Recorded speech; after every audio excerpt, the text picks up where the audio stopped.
Well, hello, hello, hello, and I want to welcome you all to Arizona History Happy Hour. I am your host, Marshall Shore. We'll get into that a little bit later. And this evening we have a special guest, Nate from the Chandler Museum. But first, I want to tell you a little about kind of why I started doing this. So I started really doing this because I really miss talking to people, sharing stories and hearing their stories back. And so I thought, well, what a great way to kind of continue that on and still being able to share and help educate folks. So we all get a chance to learn and have fun. So kind of my goal is, if any of you remember kind of those 90s cable access shows, that's kind of the feel I'm going for. So kind of quirky, kind of fun, but definitely always a learning moment. Yeah, and let's... So this is Arizona History Happy Hour. We've been doing this for several weeks. And I'm excited because I have an announcement, which I will do in just a moment. But I want to welcome you all as we are about to embark on a fun voyage, or maybe a ride on an animal. So thank you all for being here. And I'm happy to say that this is made possible with support from folks like you. That's why you'll see my Venmo at the very top. So if you'd like to send a little something my way, greatly appreciated. I'm also happy to say that this week we start a partnership with ARP Arizona, who is supporting doing this as well.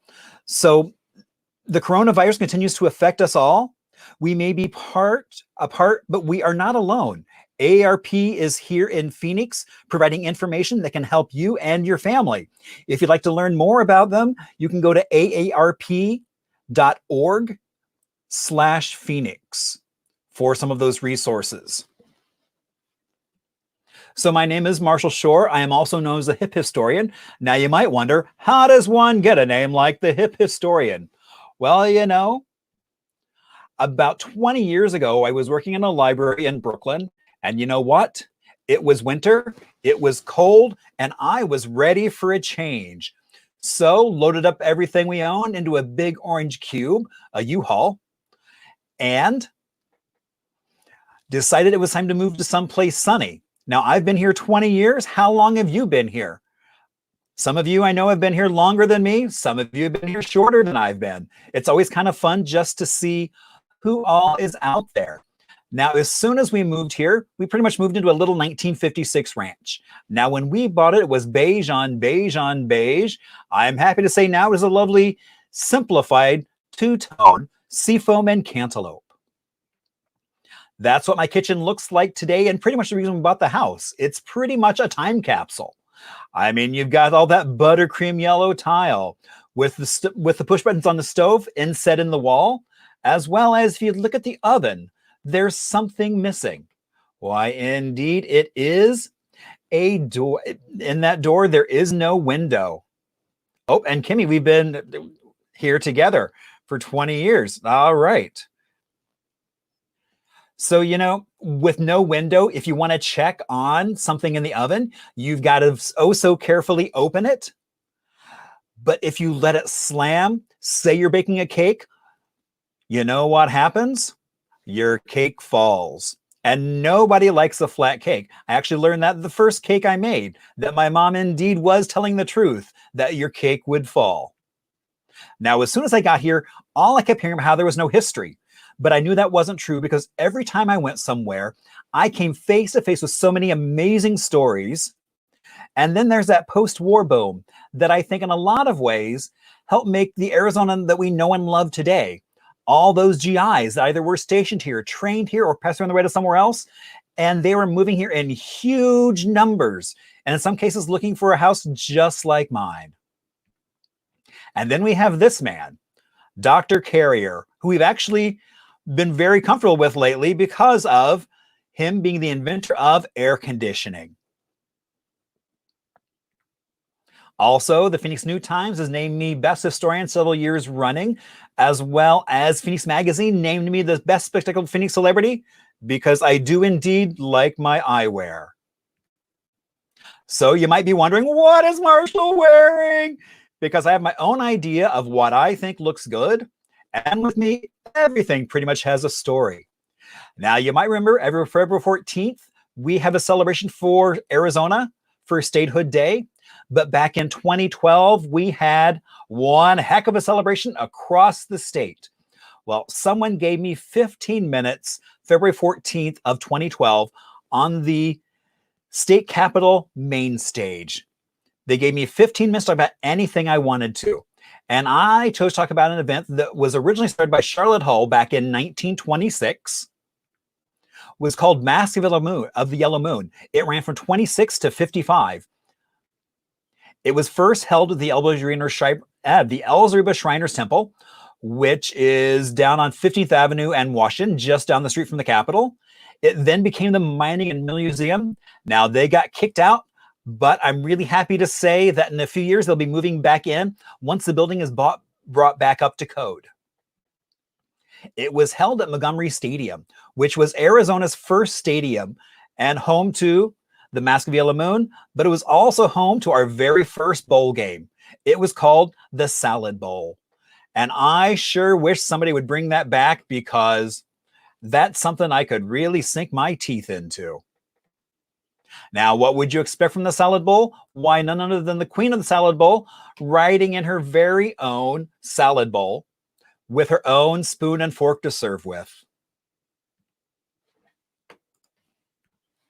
Now, the Mask of the Yellow Moon was an event that was touted right up there with Mardi Gras as something that everybody should come and see from across the country. It was woven through the curriculum so that all the students got involved. You had the debate club doing skits. You had multiple marching bands and really large sets. Now, my friend Glenn, he would talk about how he and his friends would go steal a bit of that set when the show was done, drag it to his carriage house, and he would put on shows throughout the rest of the year in front of that bit of stolen set. That was also known for dance. All the young ladies would wear these amazing costumes that were designed by students and made by home ec. And I was lucky enough to find a few of those dresses in a box. And so I was able to talk three lovely friends into putting on those dresses. You're all looking at dresses from the late 30s. And so you might have guessed that I'm not a very good wallflower, that I needed something to stand up to those amazing dresses because they're super cool. And so I talked to my friend Glenn, and here is Glenn actually recently accepting an award from the Arizona Sign Association, being inducted into their Hall of Fame with 10 other folks. He designed such signs as My Florist, which is one of those signs that's pretty iconic around the valley. And so he painted a suit coat for me that you can see here in this photo is an homage to the Arizona state flag. And I think he did a heck of a job. It then got me thinking, you know, I should have other suit coats based on other Arizona themes. So right now I'm up to 7 suit coats on a variety of themes and already talking to artists about a few more. So that way I can always go overdressed to any event I choose and be on theme. Now, one of the reasons why I like telling this story is because you never know where the next piece of a story is coming from. And I was presenting to a group called the Arizona's First Families. And now to be a member of that group, you've got to be able to prove your family lineage to pre-statehood, before 1912. And so when I was done chatting with them, a woman came up to me, tapped me on the shoulder and said, I've got something to show you. She took me out and showed me in her car was this dress that was her mother's dress that she wore in the Mask of the Yellow Moon. And she even had the programs. It was either 1928 or 29. And at that point, the librarian in me kicked in and I didn't have my gloves. So I wasn't about to touch that dress or those papers and help degrade them any further. So I hope to get a chance to do that and see exactly what number this beautiful dress covered in butterflies was actually worn for. And it is Arizona History Happy Hour. So let's see if this works.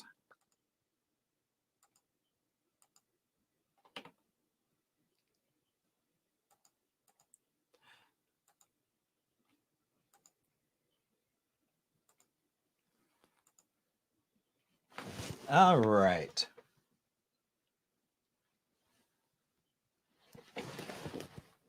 Open. So let's see. It looks like we're having a bit of an issue there. So, well, so what we are doing is, so I am actually making a basil lemonade, which I went ahead and kind of pre-made. And so I'm just going to I've got some fresh squeezed lemon juice that I made. I've got a little bit of basil that I whipped up in the blender. And I'm adding soda water into it, so it'll be nice and bubbly.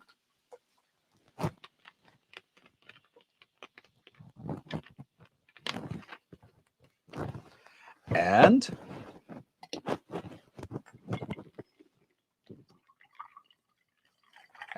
there we go. A lovely glass of basil lemonade. Oh, darn, that's good. All right.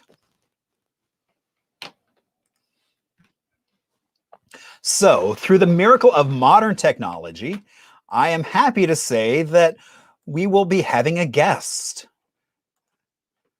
And so, oh, and there we go. Well, hello, Nate. Hey, Marshall. How are you? I'm good, and yourself? Good. So you're at the Chandler Museum. I am at the Chandler Museum. All right. So let's see. And I think we actually even have some slides because you were in an old house, but you had a little bit of renovation. That's correct. We were, some of you watching may have been there before. We were based out of a small 1938 Pueblo Revival style home by the Chandler Fashion Center Mall. The home was called the McCullough Price House.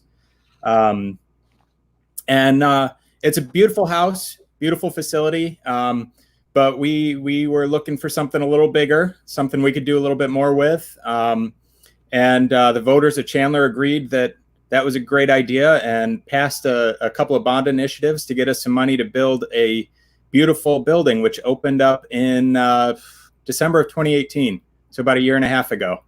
And that's a picture of the entryway of the new museum. I should give a shout out to Jeff Zischke, the Scottsdale-based artist who made the artwork, the fins of the roof there, called Infinite Shade. It lights up at night. Very cool. Yeah. Oh, wow. Okay, so there you see the entranceway from outside. Yeah. Wow. Well, that's really beautiful. Yeah, it's a beautiful building, very modern design. But with a throwback to the McCullough Price House, which is actually on this slide just off screen to the left. So they work well together, and the area that's covered by that artwork, by that colorful canopy, is called the living room, as kind of an homage to the house that's there and a gathering place for people coming to the museum. Nice. Okay, so there's the living room. Yep. Nice. Good shot of the living room, and the exterior of the building, our saguaro garden we have lined up next to the building down the side there. Oh, and there we are inside. Wow. Inside. Yeah, we've got about a 4,500 square foot exhibit hall, which is a big step up from our previous high of about 800 square feet. And so we've got this exhibit hall where we have kind of a unique model at the Chandler Museum. Nothing that we have on exhibit in that hall is permanent. And that comes from the people, the residents of Chandler, who we did a series of public meetings with. And they said they wanted things to always be changing. They wanted different stories told all the time. And every time they visit, they wanted to see something new and something different. And so we have exhibits that our staff curates and puts together that'll run for about a year, 18 months, 24 months tops. That'll be about a local subject. So the one that's pictured here is called Amon, and it's about the Japanese American internment camp that was outside Chandler on the Gila River Indian community during World War II. And so it tells the story of the people who were incarcerated there. And one of my favorite parts of this exhibit is that we worked with the Chandler community, museum visitors, book clubs, church groups, all sorts of community groups, and actually people across the country to fold a crane for every person who was incarcerated at Gila River. And the idea was that the crane, the origami crane, is a symbol of peace in Japanese culture. And so we kind of wanted to recognize the people who are incarcerated at Gila River with a crane for each one. And we thought maybe we'd have to go representative, like maybe we'd get a third of the cranes that we were looking for, which was over 16,000. We ended up getting about 24,000 cranes. Wow. From schools and church groups. And they came from as far away as Hawaii, California, New York. People shipped them to us. Wow. Yeah. And so when you come visit the exhibit, there are 16,655 cranes in that exhibit. We've got another 3,000 or 4,000 that are part of a traveling banner exhibit on this topic that maybe people earlier this year may have seen at the Capitol Museum. Oops. And then the rest are now at the Gila River Indian Communities Huhugam Heritage Center. Okay, so this exhibit is no longer up? That exhibit is still up. You can come see it. We extended it due to the COVID-19 breakout. It was supposed to come down a couple weeks ago, but we've extended it since people weren't able to see the end of the run. Understandable. No, that's great. So when will you guys be opening up? We will be reopening next week, Tuesday. What's the date of next Tuesday? I lost track of dates in all this. Whatever next Tuesday is, that's when we reopen. All right. Very cool. All right. Oh. And then the other part of the gallery is traveling exhibit space. And so we try to bring in nationally traveling exhibits that have a local connection. So the one that's pictured here is an exhibit called Frank Lloyd Wright, Architecture of the Interior. I would recognize that furniture anywhere. Exactly. We actually, since Taliesin West is here and we've got a good partnership with the folks up there, we were able to borrow some furniture for that exhibit. It was a great collaboration to be able to bring the actual furniture and compare that with the photos as Wright had envisioned them. So what is Frank Lloyd Wright's connection to Chandler? It's a great question. A lot of people who are watching are probably thinking, the Biltmore. And Frank Lloyd Wright had a bit to do with the Biltmore. One of his students actually designed the Arizona Biltmore, and he was a consultant on that. And while he was here in town, Dr. Chandler, the founder of the city of Chandler, approached him with an idea for a massive resort hotel on land he owned in what is today Ahwatukee. And so he took Wright out to the desert and showed him this spot in the South Mountain foothills in Ahwatukee. And Wright was inspired, and he set up camp, brought in his draftsmen and a whole team, and designed what they called the San Marcos in the desert, which was going to be this grand resort hotel with a couple of hundred rooms and private gardens and pools and all sorts of things, all right on the base of the mountain. And the centerpiece was this massive 150 foot tall or 200 foot tall, very tall tower in the middle of the hotel, which actually concealed massive pipes for a pipe organ. And his idea was to have nightly concerts at sunset where the music would spread out over the desert. Wow. And so the camp he built actually was the only thing that got built. The Depression came along and they lost all their funding, even though they tried for years into the Depression to get funding. They never got any. But the camp he built actually served as a major inspiration for a lot of the buildings that you see at Taliesin West. Oh, very cool. Yeah. Does the camp still exist? The camp does not exist. They spent a winter from 1928 to 1929 at the camp designing the hotel, and they left for the summer because by May, all of Frank Lloyd Wright and all his draftsmen from Wisconsin started to think, as we're thinking right now, it's awfully hot out here.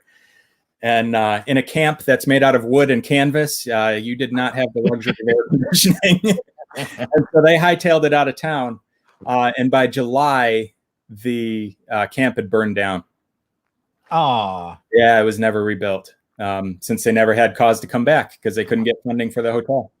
right. So that's another shot of the exhibit hall and the Gammon exhibit. Okay, very nice. This is one of my favorite features of our museum. And The bathroom? You really like the bathroom? the door specifically. Oh, okay. Okay, just checking. The bathroom's nice too. But when we were in design, I had this idea and I pitched it to the museum staff and I said, hey, you know, when there's kind of a fun thing that's like an Easter egg when you're in a bar sometimes and you walk up to the bathroom and the way you know which one to go in is there's a picture on the door. And I said, what if we did that with our bathrooms? Because we already knew they were going to be these big glass opaque doors. I said, what if we took a historic image and put it on there? And what this is, the women's restroom, that's Mrs. Chandler, Dr. Chandler's first wife. And on the men's room door is Dr. Chandler. And the museum staff was like, love the idea. Let's take it to the architect team. And so we're sitting in a meeting with the design team up in Scottsdale, Weddell Gilmore Architects, who did a great job with our building. And we had a bunch of other stuff to talk about, and it's very serious conversation, very serious stuff. And we get to the end, and my boss looks at me and says, well, I think Nate has an idea he wants to pitch. Oh, Jody. Oh, Jody. Yeah. That's hilarious. And I was like, oh boy, how's this going to go? And I pitched the idea and they liked it. So it got worked into the building. Very nice. And then what is this that we're looking at? Yeah, this is a neat feature on the east end of our building, which faces the intersection of Chandler Village Drive and Fry Road, right outside the Chandler Mall. The idea there is there's a series of fins. And from one direction, as you can see it here, it says Chandler. And from the other direction, it says museum. Ah. So it's like one of those Route 66 era changing signs, whereas right. That's really cool. The message changes. Oh. And so this is the interior of the McCullough Price House. It's still, like I said, it still stands. It's still part of the museum. Most of it is our offices, our archival holdings and research center where people come in and do research on family history or whatever your research topic might be. But we have a small exhibit hall set up in the historic living room of the house. Nice. Yeah. So this is the area with the most historic integrity in the building. The ceiling is all original. The floors are actually original. The fireplace has, you can barely see it in this picture, but there are a couple of vents close to the ground you can see on either side of the fireplace. Oh, yeah. Two more up above it. And that's a kind of way to create some circular heating where the air comes in. You've got a fire going. The air comes in at the bottom, the cool air. And as it moves past the fireplace, it heats up and comes out the top since hot air rises. Oh, very cool. Yeah. All right. Well, now who's ready for some trivia? Ooh. Oh my gosh. You know, I think this is so many people have been saying, I love the trivia. I love the trivia. So, you know, I'm just going to keep this as part of the show because I think it's a way to really kind of share other stuff that might not necessarily come up in just the conversation. Yeah. So Nate was gracious enough to put some of these questions together. So we have 10 questions. Now they're all multiple choice. So even if you don't know the answer, you can take a guess and be 25% chance of getting it right with no knowledge of the question whatsoever. But then what's going to be really cool is then when we're done is we'll go through and we'll explain the answer. So that way you'll know what the answer is. So next time you're able to go to a cocktail party, you'll be able to chat about some Chandler history. So our first question is Chandler's founder, Dr. Chandler, Dr. Alexander J. Chandler, was a doctor of what? A, physics, B, veterinary medicine, C, optometry, D, dentistry. So what was Dr. Chandler a doctor of? So you can either keep track of it yourself, you can throw them here in the chat, and we'll give folks a few seconds to figure out their answer. And on to number 2. Chandler's San Marcos Hotel offered Arizona's first A, indoor swimming pool, B, polo grounds, C, a grass golf course, or D, hard court tennis courts. Well, which of those did the San Marcos Hotel first have in Arizona? All right. Which legendary mobster is rumored to have frequented the San Marcos Hotel? Mafia. Oh my gosh, who knew? A, Al Capone, B, John Dillinger, C, Tony Montana, or D, John Gotti. Which one of those mobsters was rumored to hang out at the San Marcos Hotel? And it could have been Don Gillinger.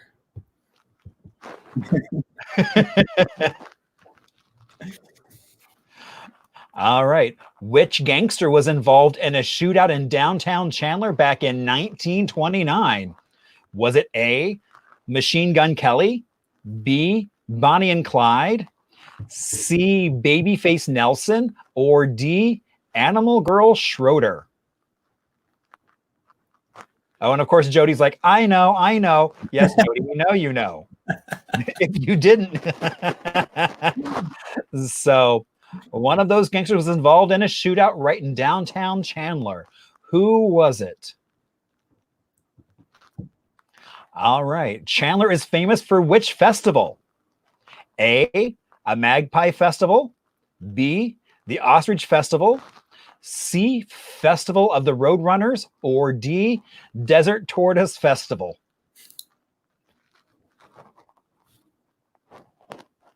All right. So we're halfway done. Moving on to number 6. Which band infamously had an on-stage argument during the original Lollapalooza in Chandler? A, was it 9 Inch Nails? B, the Butthole Surfers? C, Fleetwood Mac, or D, Jane's Addiction? Some modern history there. Mm-hmm. All right. So folks, take a stab at that one. All right. Question 7. Chandler-born actress Liz Renee starred in which John Waters film? Was it A, Desperate Living, B, Pink Flamingos, C, Female Trouble, or D, Hairspray? So there was an actress, Liz Renee, born in Chandler. Which one of those movies did she have a role in? All right, 8, into the home stretch. Reigning National League MVP Cody Bellinger attended which Chandler high school? A, Basha High, B, Chandler High, C, Hamilton High, or D, Perry High? So Cody Bellinger attended which high school in Chandler?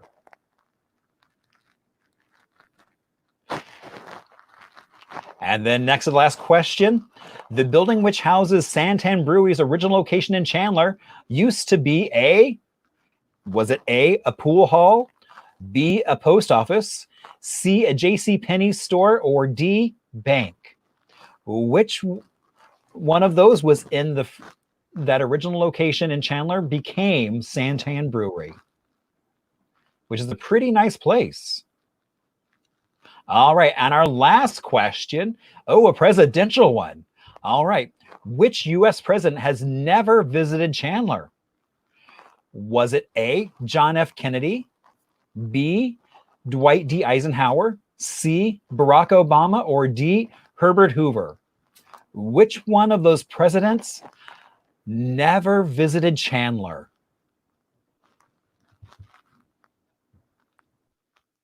All right. So we're going to move on to The answer Oh, round. man. Exactly. So that way you'll get to find out if you were right. Maybe your guess was not a good guess, but you know, now you'll know. Okay. So Dr. Chandler was a doctor of B, veterinary medicine. Yes. And that is actually the reason he ended up in Chandler. He was trained as a veterinarian at McGill University in Montreal. He was Canadian by birth. He moved to Detroit, set up a thriving practice.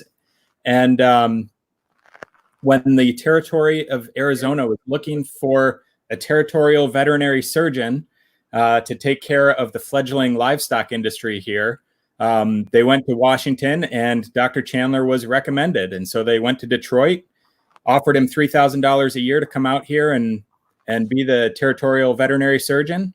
And he did it. He came out. That's a story he wanted people to know. He really came out because he was attached to the Ferry Seed Company, which still produces seeds. And they were looking for land in the West to experiment with drought-resistant alfalfa. And so Chandler was their man out here in Arizona, buying up land and water rights. And that's a whole story that we could do a whole history happy hour on Dr. Chandler's land fraud and stealing water. Oh, Arizona and its land fraud. Oh. All right. Question 2. The San Marcos Hotel offered Arizona's first grass golf course. That's right. It was not the first golf course in Arizona, but it was the first golf course with grass. You can see it there. Actually, there's a canal that runs just along those trees in the background, and that's how they were able to bring the water to the golf course initially. But we do have pictures of the early San Marcos golf course, where if you don't know what you're looking at, you're kind of confused by the picture. But when you realize it's just a picture of like landscape, and it's kind of fuzzy down near the ground. And you realize that it's fuzzy because they're taking pictures of the sprinklers. And what you're seeing is the water. And so they were so proud of their sprinkler system, their underground irrigation system, that they were taking pictures of that.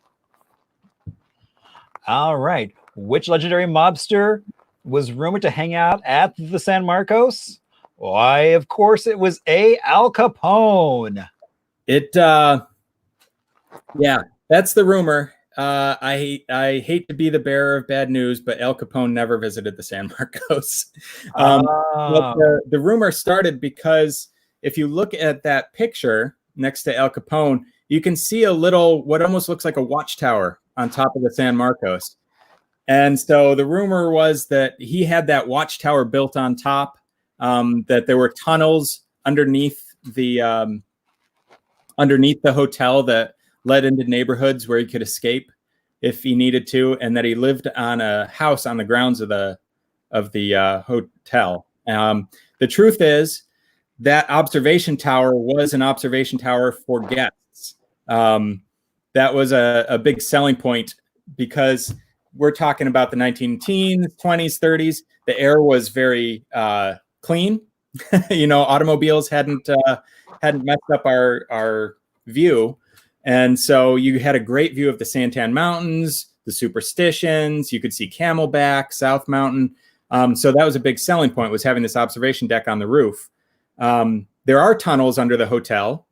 They lead to other buildings that the hotel owned throughout town. And the tunnels were actually heating ducts. They're attached to a huge boiler, which still sits in the basement of that hotel. It's the size of a locomotive, and it would pump hot air to the buildings around downtown Chandler that the San Marcos owned. So you would not have wanted to escape in those because you would have been boiled like a lobster. Yeah. And then the house on the golf course, which was rumored to be Al Capone's, actually belonged to the Dobson family. And to my knowledge, the Dobsons never had any mafia ties. Well, and I know Al Capone is said to have come to Arizona a lot of times looking for bootleg alcohol. Yeah. And he probably wouldn't have found much with Dr. Chandler. Not with Dr. Chandler. He was a teetotaler. And actually, that's why we have the mocktail tonight. This is a theme. Dr. Chandler was a teetotaler. All right. Which gangster was involved in a shootout in downtown Chandler? It was D, Animal Girl Schroeder. Correct. So we do have those mobster and gangster ties. Animal Girl Schroeder and her boyfriend held up a series of service stations in Pennsylvania, and a couple of state troopers in Pennsylvania tried to stop them. They opened fire, and they ended up killing one of the state troopers, wounding the other, and they took off on a weeks-long chase across the country that really captured the nation's attention with headlines about Animal Girl being spotted here and being spotted there, and her 4-year-old son who was with him when the whole thing started, talking about mommy's innocent and that kind of thing. And so there's, in the midst of this national woman hunt,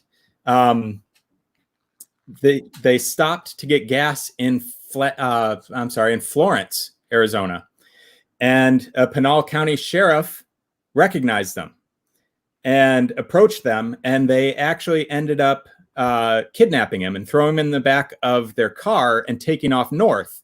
Well, at that time, the only road leading north was State Route 87, which leads straight into Chandler. That's today's Arizona Avenue. And the word got out, and they set up a posse and stopped them in downtown. And at that time, Arizona Avenue didn't go straight through the park in downtown Chandler. For those of you who are familiar with downtown, it actually split, and the road went around the park. And so on the side of the park over by the hotel, they stopped them, and they got into a shootout right there in the middle of downtown. Wow. Yeah, they were actually captured and extradited to Pennsylvania. And I believe she became the first woman since the Lincoln assassination to be executed. Wow. All right. Chandler is famous for which festival? It's B, the Ostrich Festival. Ostrich Festival. Chandler had ostriches dating back to the turn of the century. They were a great way to earn a few extra bucks because people would pay an awful lot of money for ostrich feather hats and boas. So you could make some quick bucks plucking their feathers and selling them.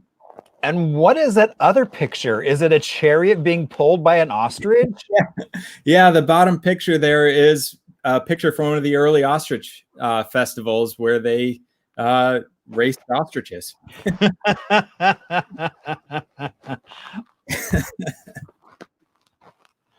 All right. Which band infamously had an onstage argument during the original Lollapalooza in Chandler? B, Jane's Addiction. Jane's Addiction. The original Lollapalooza was a tour. It wasn't like a 3-day one location festival. It was a tour, and the first one ever in 1991. The first stop was Compton Terrace, right outside Chandler. The sign is still there. Some of you may recognize that sign. The venue's no longer there, but Jane's Addiction, in the middle of their set, just got into a huge argument. And that was the end of the band. They finished the tour and they broke up at the end of the Lollapalooza tour. Oh my gosh. Yeah. All right. Chandler-born actress Liz Renee starred in which John Waters movie? Why, it would be Desperate Living. Oh my gosh. Talking about Liz Renee? Oh my God. So Liz Renee, oh my gosh. So her parents were quite religious. And she actually wound up as an extra in a movie being filmed in downtown Phoenix in the late 40s. And because of her swagger and her ability to wind up in front of the camera, everyone assumed that she was playing a larger role, to the point where she got a 5-page spread in Life magazine. And then she went on to have a career and a variety of things, as well as being a mob mole. The girlfriend of a mobster.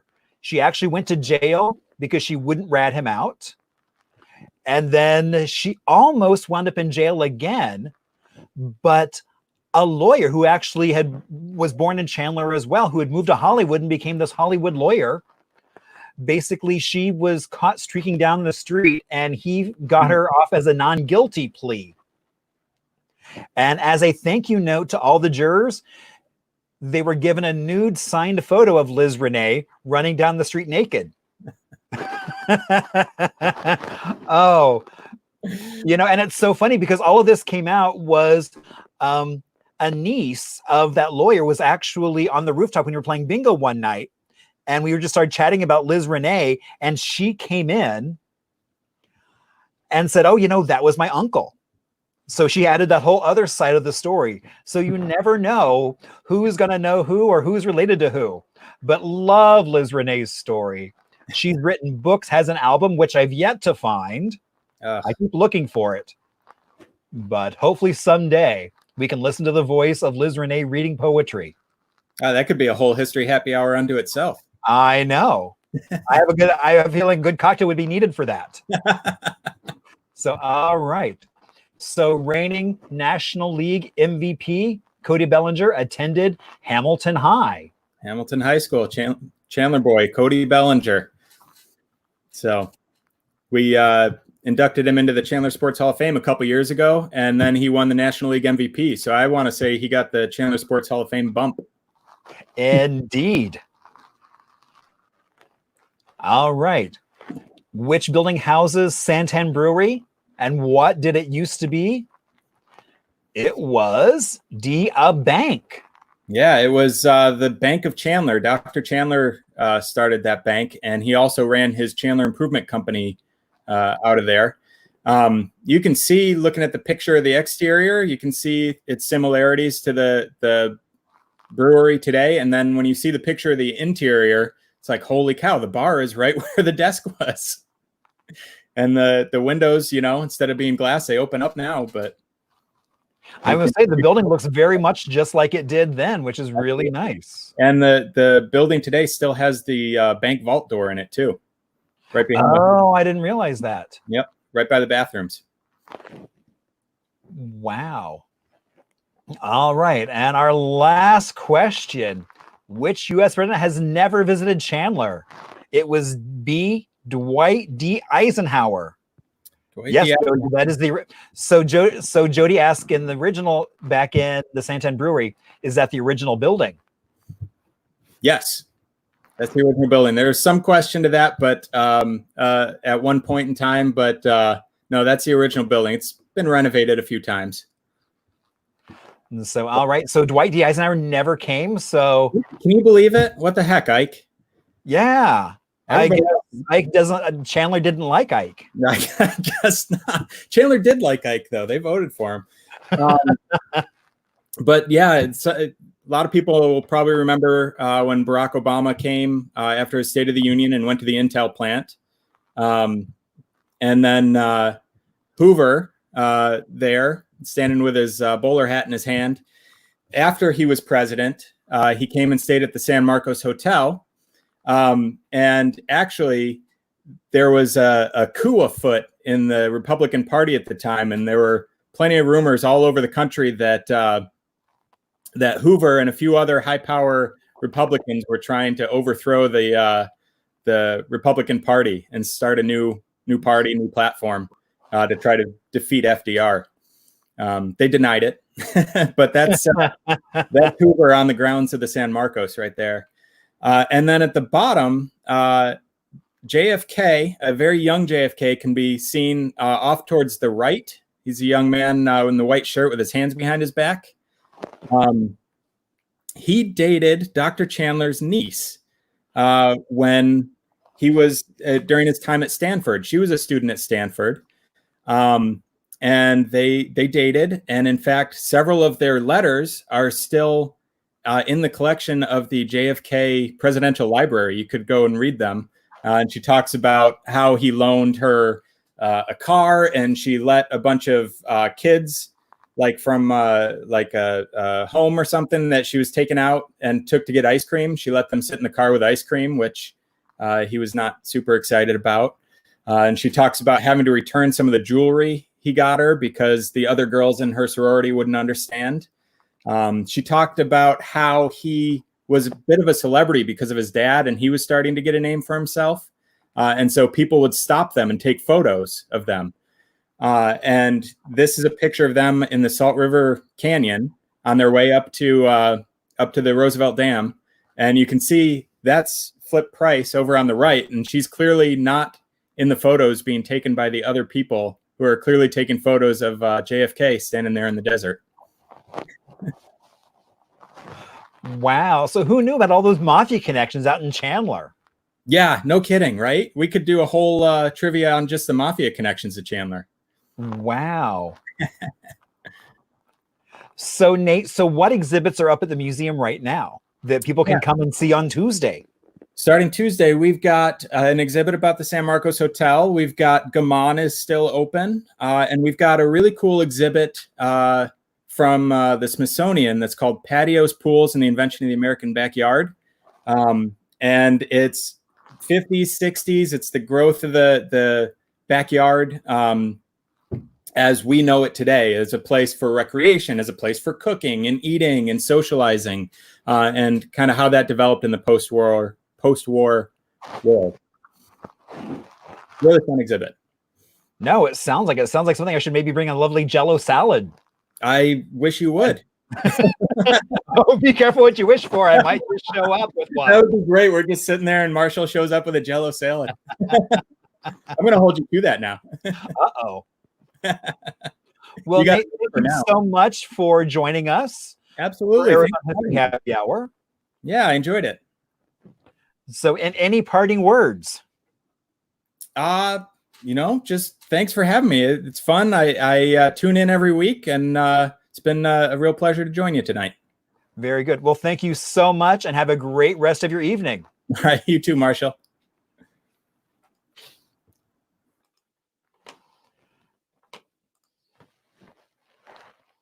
All right. So that was really good. Thank you so much, Nate. Wow. We learned so much about Chandler.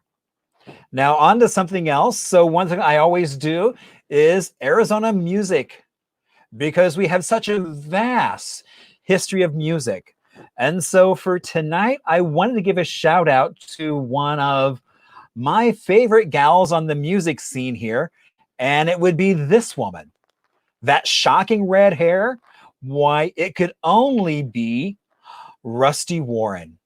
Now, many of you might not know that name. A few of you might. Now, I first ran into Rusty. I was in a thrift store and came across this record.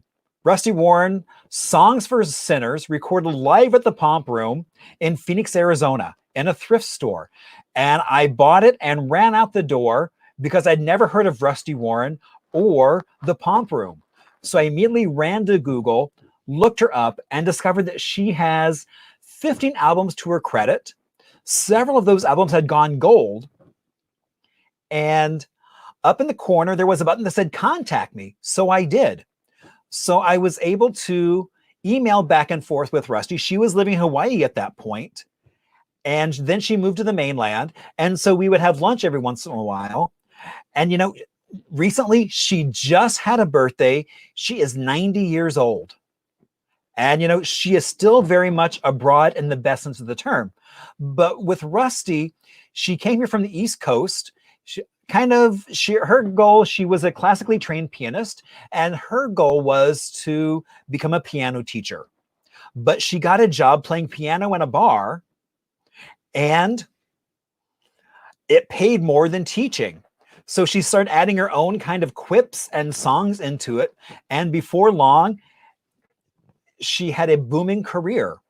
But her hit song that she's best known for is called Knockers Up.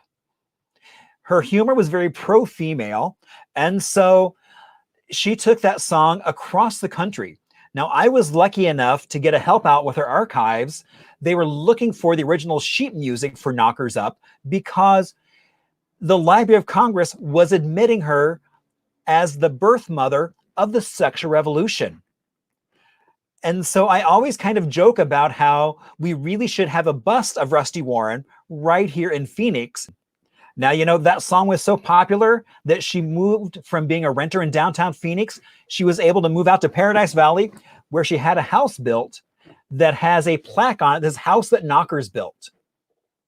And even though she no longer lives in that house, it still has that plaque on it. Now, another segment, Little Arizona, because, you know, being from a small town myself, I grew up in a small farm town of like 25 people. And so living in the 5th largest city in the country, but also being surrounded by so many other places that have much smaller populations. I'm also supposed to be working on a book called Little Arizona. So this is a perfect chance for me to kind of forcing me to research and start talking about places. And so today we're going to be talking about Oatman, Arizona. Oatman is a village in the Black Mountains in Mojave County.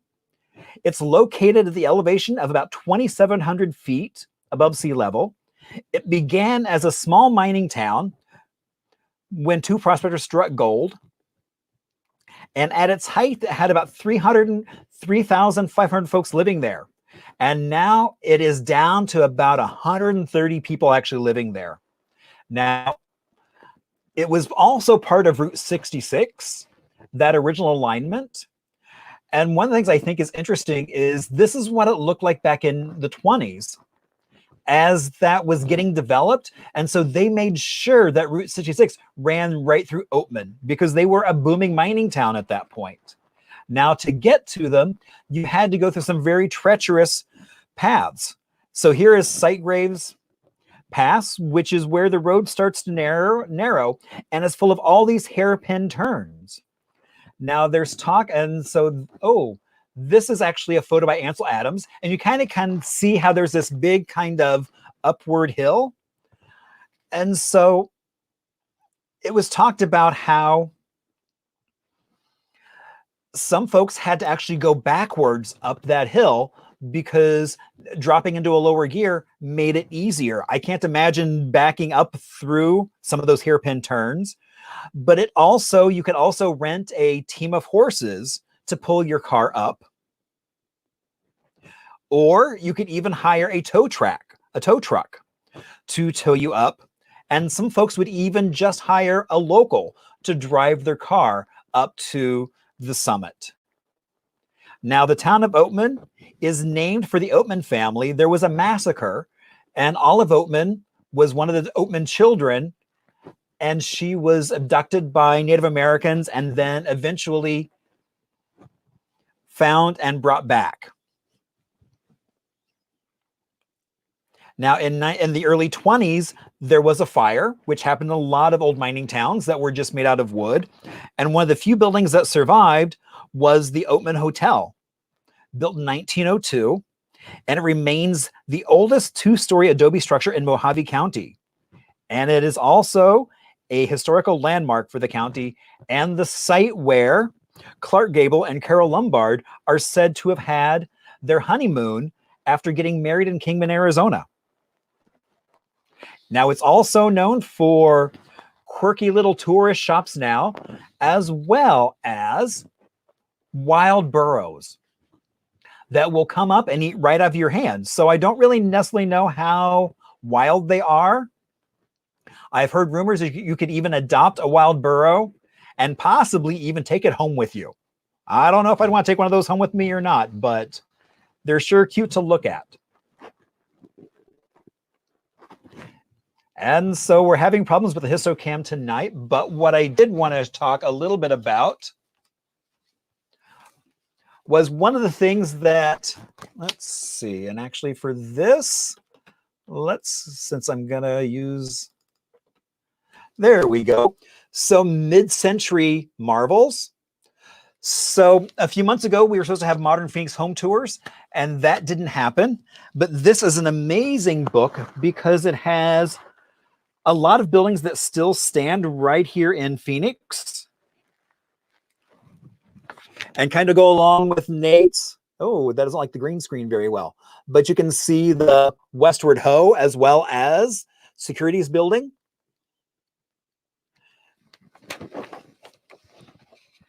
As well as some of the other, oh, and then when you talk about U-Haul, you have Central Towers right there. Where, no, near, oh, so it's over on this side. There it is. And so that is the home of U-Haul. Their international world headquarters are right on Central Avenue in a pretty awesome building. So this book was created by the city of Phoenix and highlights a lot of that architecture.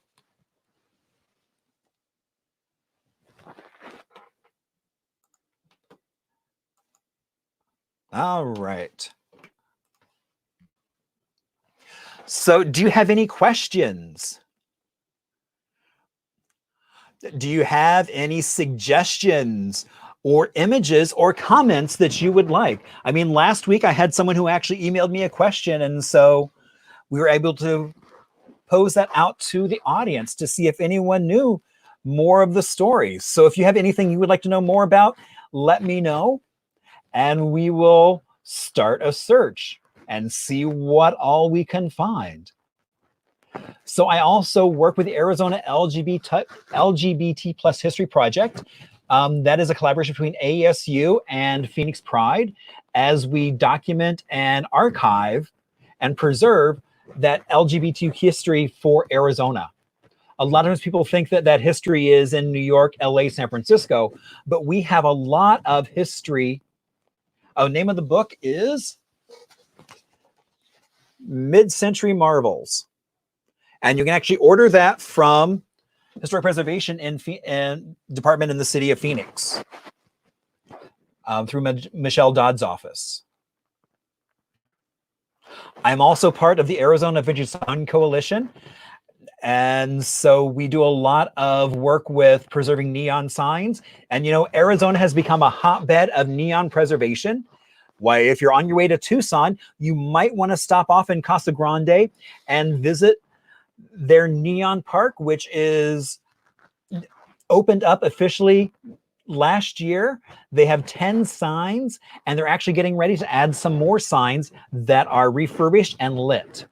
And also, once you get to Tucson, there is the Neon Pueblo, which is a mile of vintage neon they've redone, as well as you have the Ignite Sign Museum, which is a collection of signs from across Arizona. They've been really good about preserving some of our signs that we couldn't find homes for and were destined to go to a scrapyard just for pennies a pound, but have gone down to Tucson and been reworked and now light up. As well as even Kingman is getting in the game. They're doing some really cool things up there with neon as well. I'm also on the board of the Fabric Foundation, which is a part of Fabric, and that is a fashion incubator that does small batch manufacturing out in Tempe. And so right now they actually have switched gears a little bit and are working to create hospital gowns for hospitals. Because of that supply chain disruption, they now have 4 bays of folks just churning out PPE gowns for hospitals, and they work with local hospitals as well as hospitals from across the country as well. So if you would like to reach out, you can friend me on Facebook, Marshall Shore Hip Historian, and you can follow that, and that might be where you're watching this. You could also be watching it on YouTube or Twitch. You can also email me at hellohip@hiphistorian.com. If you do click on hiphistorian.com, it's a website that's about 2005. I'm actually in the throes of updating that. So hopefully, maybe by next show, we will see, you'll be able to see a new website. We can only hope. So that's all I have for you tonight, but I would like to say one thing. So next week, oh my gosh, I'm so excited about next week. So we have Stephanie from the State Capitol Museum. So she's going to be here talking about that building. And I do want to say thank you all for tuning in and being a part of this. And of course, it's only made possible by support from you. And I'm happy to say, as well as AARP Arizona. Now, a quick message from them. The coronavirus continues to affect us all. We may be apart, but we are not alone. AARP is here in Phoenix, providing information that can help you and your family. For more information, check out aarp.org/Phoenix. So again, there's how you can reach out to me. And so indeed, Carolee, I will see you next week. Oh, and Madeline, oh, your parent, wow, they actually saw her. I wonder where they saw her. Because, you know, she performed at the Pomp Room, but she also played around here as well as in other places as well. I mean, and and so a friend just sent me a video of her singing Happy Birthday. So that way she could celebrate her birthday. And I still love that she is still around. Oh, wow. That would have been really early on if it was the Pump Room. So what was really curious, so when I was talking to Rusty, she said the piano bar, which was really not much bigger than the piano. In fact, there was a little rail around the piano for people to set their drink on. And it was the Pump Room, but they wound up in a lawsuit with a bar in Chicago with the same name. And so they just enclosed the top of the U and it became the Pump Room. And so that was over on 16th Street and just south of Camelback, off of 16th Street. So there, oh my gosh. And I love the fact that there is so much, I love that when you look at the newspapers from that time period, there were so many venues that had music, and that in a lot of ways, hopefully some point very soon, we'll go back to being able to go out and listen to live music. I do know there are lots of DJs hanging out on Facebook doing that. Last week we had Johnny D on, who is an amazing Arizona historian for music. So that was a treat. And so next week we will be talking about the Arizona State Capitol. So I look forward to seeing you all next week. Until then, have a great evening. Be safe and be well.